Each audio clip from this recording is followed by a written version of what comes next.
What is going on, people? So before we get started, I do want to do something different this time around. I do want to reach out and try to get some help from my current subscribers and viewers to reach 1,000 subscribers by the end of this year. I do want to see this channel grow, and I don't ask for donations or anything like that. The only way I can grow is to get more people to actually view the videos. So if you all wouldn't mind subscribing and helping me out by sharing the video, it'd be much appreciated. Now let's get on to this review of Volcano Bay.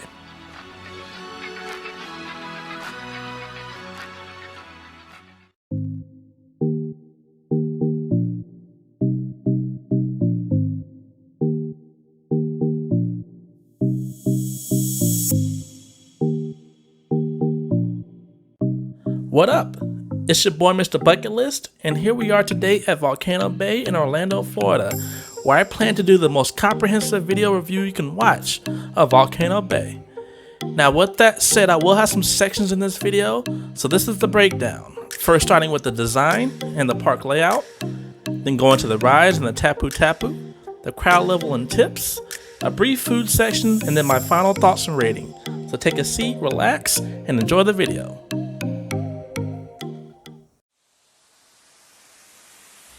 Alright, so as far as the layout and design of this park, I just want to say that this place is beautiful. Now, like most other water parks, this does have the island and the tropical feel to it, but the volcano just literally sets it apart from all its competition.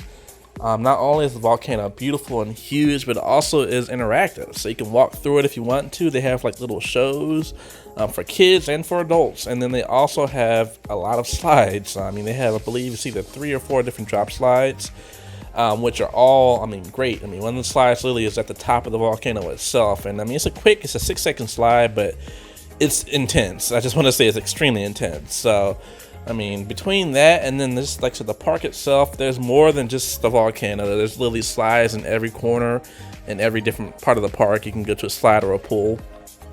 So it's beautiful. And then another thing is it is located on the Cabana Bay property. So if you're staying there, which I did do a full review of the actual hotel itself, I'll leave a link to the description in my description. But if you want to check out that property, it's definitely the place to go. The walkway to Volcano Bay from the property is literally like a 2-minute walk. I loved it. And then there's also the option for premium seating. Now, when I went there, there was literally no reason to buy it, even though I did it anyway, because I want to have the full experience. But there's so many seats around the park itself. You can stay near the volcano, in front of the volcano. You can stay on the side. You have private cabanas. It's just so many different seats. There's really no point in buying it unless you're there at like a peak season where it's literally at capacity. But other than that, like I said, the park is beautiful. It's clean. The cast members or team members, whatever they go by at Volcano Bay, they're pretty nice and friendly. It's just a beautiful park, and the music, of course, has the nice Caribbean tone to it. So when it comes to the layout and design, it's definitely a positive. I definitely approve of it. Now on to the ride and the Tapu Tapu system. First, I want to get into the Tapu Tapu. What is this thing and how does it work? Well, one thing I do want to say, which is a negative, is this thing looks like a watch, but it doesn't tell the time, which is crazy. I'm like, if it has all this information on link with rides, why doesn't it at least have a clock on it? Thankfully, I had a smartwatch, but I felt kind of silly having a smartwatch and this stupid Tapu Tapu linked on. So that's just something I want to put out there real fast. And as far as the Tapu Tapu, this is basically going to be your main thing to ride rides when the rides actually have a wait time. Ironically, when I went there, I didn't have to use the Tapu Tapu because 1, I had the express pass, and 2, there was no wait. So it was literally, it all said ride now. When it says ride now, that means you literally just walk in. They tell you to scan it, but it's just to tell how many people are actually on the ride. It's not to actually put you in line or anything like that.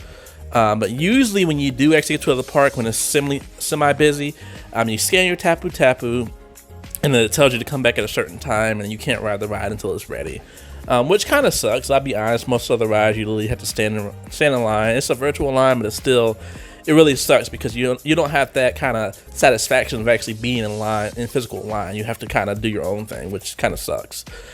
But as far as the rides itself, the rides is amazing. They have a water coaster, which is like the big thing there, which goes through the volcano and things like that. It's cool. It's really, really cool.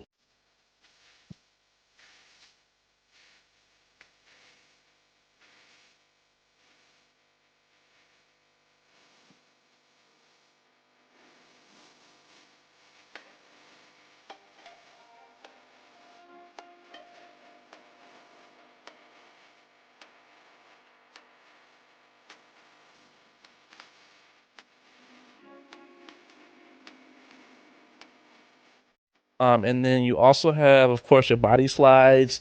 The drop slide, like I said, that's from the top of the volcano itself. It's scary.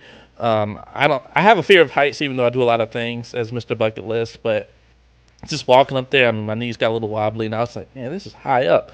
And then the drop itself, I mean, it was so powerful. The water kind of hurt my face when it was hitting my face, but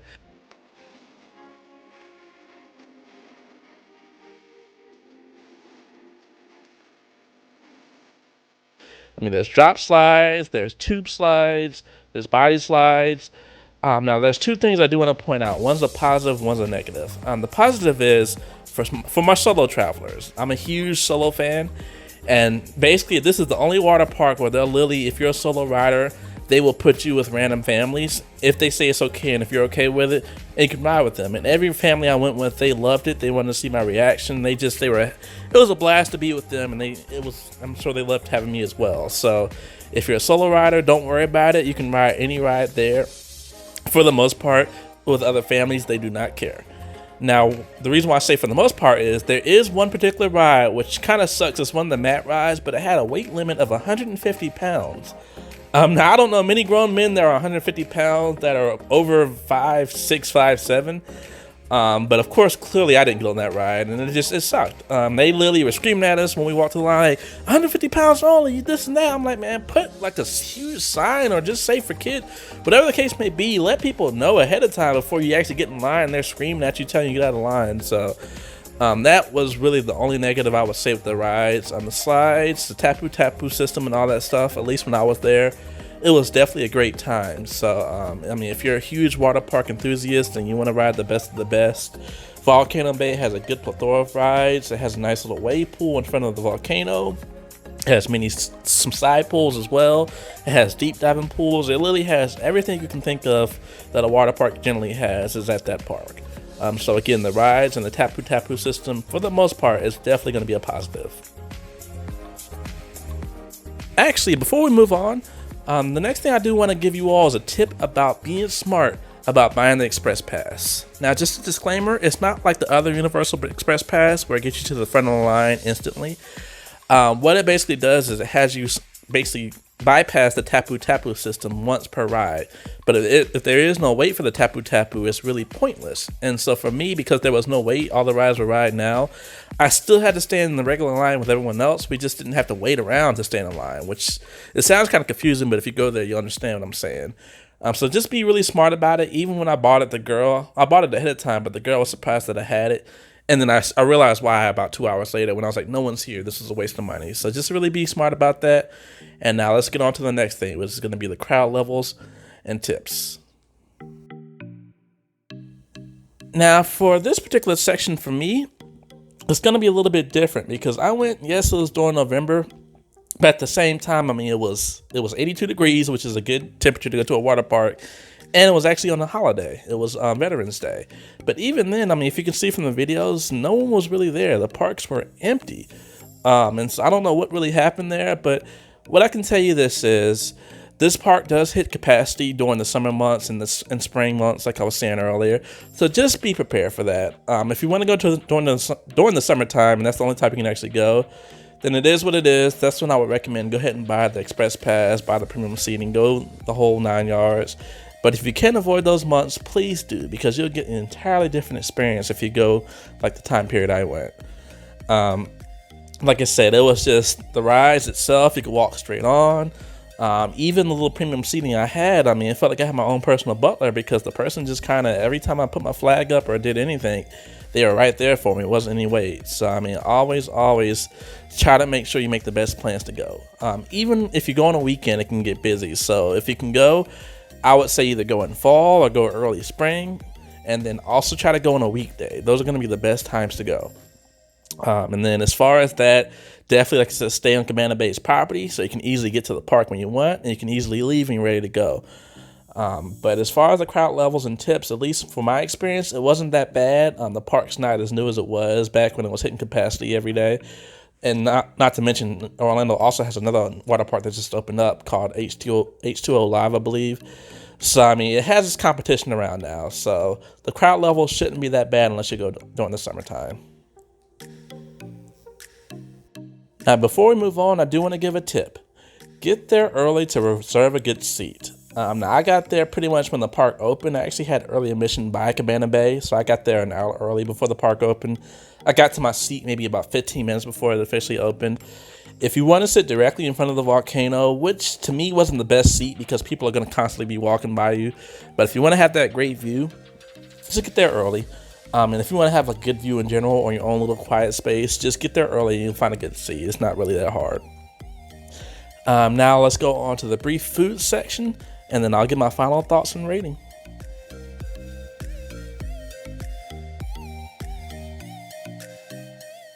As far as the food goes, I didn't get too much. I honestly wanted to focus so much on recording slides and rides and just the park in general that I only got just some wings.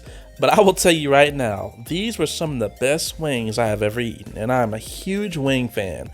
Now, theme park wings are usually kind of cheapish, but these are so good. People kept walking by me saying, "Oh my goodness, those smell and look so good." And I'm like, they are, believe me.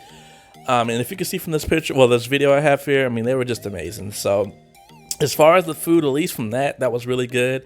I heard rumors, and I'll try to go ahead and put some snips in of other people's food that maybe have posted some stuff on YouTube.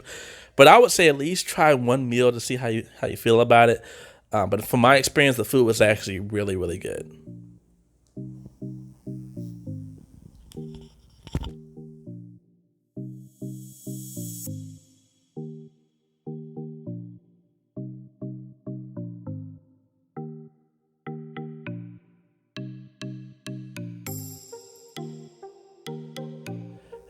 Now, as far as my final thoughts and rating, I will have to say that this is one of my favorite water parks as of today. And it's kind of hard to say that because before I even went to the park, I kept seeing all these bad reviews and it really had me scared. Like, man, this park must be terrible. But the thing is, the park was new at the time. So, of course, when a park is new, team members don't really know what to do. People don't know how to handle situations. I mean, things aren't just going to be the best. And people don't realize that. They always want to be the first to do something without realizing all the kinks haven't been worked out yet. And so, clearly, when I went there, it was the perfect time. I mean, it was a holiday, but nobody was there. The park was empty. I got to ride everything I wanted to ride, literally. I got to ride with other people as a solo traveler, which to me was one of the hugest things. I mean, being able to go on a family ride without your family and being able to enjoy it with other people's family and them having a good time while you're having a good time. I mean, you just can't beat that feeling. And no other water park that I know of does that besides this particular park. Not to mention, I mean, just the layout in general, it really feels like being in paradise. And then that volcano itself, I mean, just wow. So I will tell you, like I said, this is, in my opinion, one of the best water parks around and one of my favorite water parks in general. So, I mean, I can't stress that enough. Now, the last thing I'm going to do is going to leave you with some pros and cons, and then I'll give you my final rating. Thanks for watching.